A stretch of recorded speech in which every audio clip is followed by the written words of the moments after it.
यह श्रीमद् भागवत का प्रथम स्कंध का प्रथम अध्याय का प्रथम श्लोक भगवान वेदव्यास ने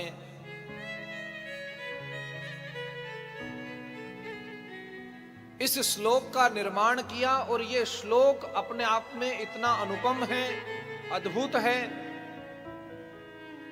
कि संपूर्ण भागवत की कथा इसी के आधार पर होती है। जन्माद्यस्य यतः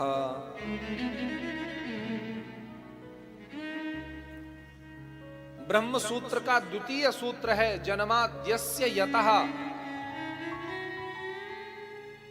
और भागवत जी का प्रारंभ भी जन्माद्यस्य, यानी यह ब्रह्म सूत्र की व्याख्या ही है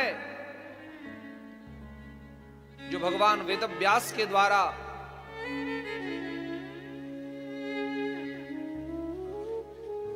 पहला सूत्र है अथातो ब्रह्म जिज्ञासा, दूसरा सूत्र जन्माद्यस्य यतः। और अद्भुत बात है वह परमात्मा जन्माद्यस्य यतः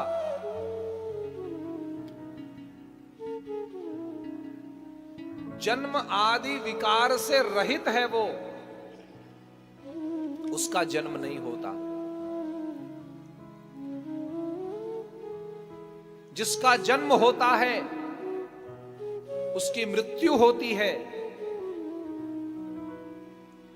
जिसका प्राकट्य होता है उसका तिरोभाव होता है।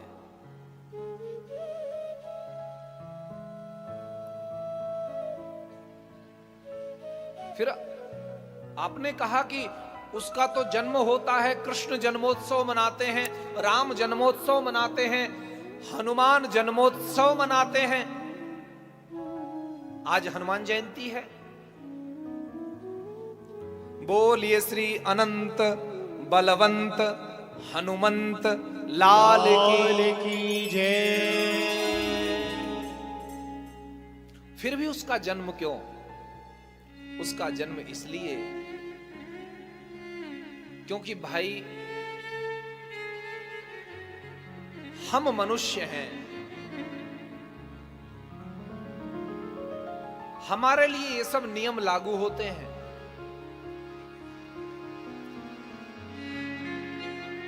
व्याकरण में जो प्रथमा विभक्ति है उसमें स्वतंत्र कर्ता, कर्ता को जो है स्वतंत्र कहा गया है। डूअर जो है वो स्वतंत्र है, कर्ता स्वतंत्र होता है। तो वह परमात्मा हम सबका कर्ता है, इसलिए वह स्वतंत्र है। और स्वतंत्र ही नहीं, स्वच्छंद भी है। स्वतंत्रता और स्वच्छंदता में भी थोड़ा सा भेद है। हम कई बार स्वतंत्र नहीं स्वच्छंद हो जाते हैं। स्वच्छंदता मनुष्य के लिए दोष है और प्रभु के लिए वही स्वच्छंदता गुण बन जाता है। कैसे? उस परमात्मा का वो सुप्रीम पावर है, उसका जन्म नहीं होता, उसका प्राकट्य होता है, फिर भी वह जन्म लेता है। क्यों? बोले कारुण्यात, करुणा से वो जन्म लेता है।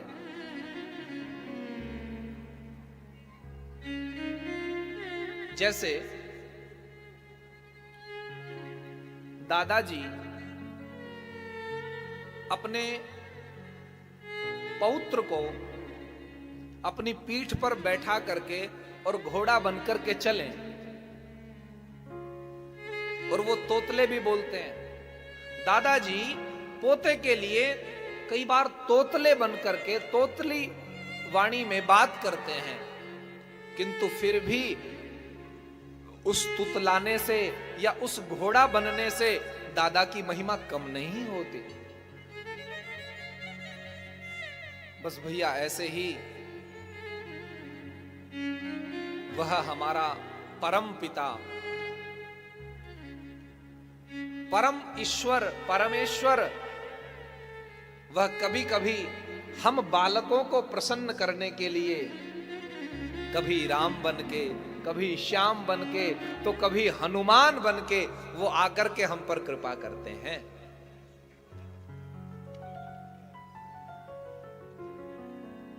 श्री हनुमान जी महाराज का आज प्राकट्योत्सव है, हम जन्मोत्सव भी कहते हैं,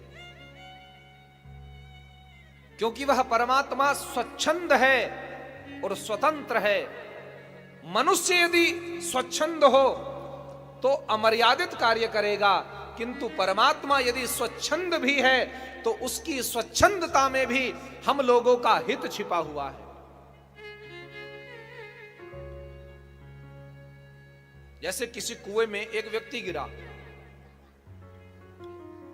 दूसरा व्यक्ति गया उसको निकालने के लिए, वहां पर भीड़ लगी, बोले कुएं में दो व्यक्ति गिर गए। एक ने कहा नहीं, गिरे दो नहीं है, गिरा तो एक ही है। दूसरा तो उसको निकालने के लिए गया। बस ये भवकूप, इस भवकूप में हम मानव गिरे हुए हैं और वह परमात्मा हमें निकालने के लिए, हमें उबारने के लिए आया हुआ है। बस इतना सा ही अंतर है। बड़ी कृपा करके, बड़ी करुणा करके, संस्कृत में अवतरणिका सीढ़ी को कहते हैं। जो ये सीढ़ी चढ़ने के लिए उसको अवतरणिका कहते हैं। तो अवतरणिका शब्द से ही अवतार बनता है, यानी वह परब्रह्म, वह उस अवतरणिका के माध्यम से, यानी जो अपने पद से नीचे आ जाए, हमको उबारने के लिए। और गोस्वामी तुलसीदास जी कहते हैं, यह चरित जे गावहीं हरि पद पावहीं ते न परहीं भवकूपा। इस भवकूप से उबारने के लिए राम आते हैं।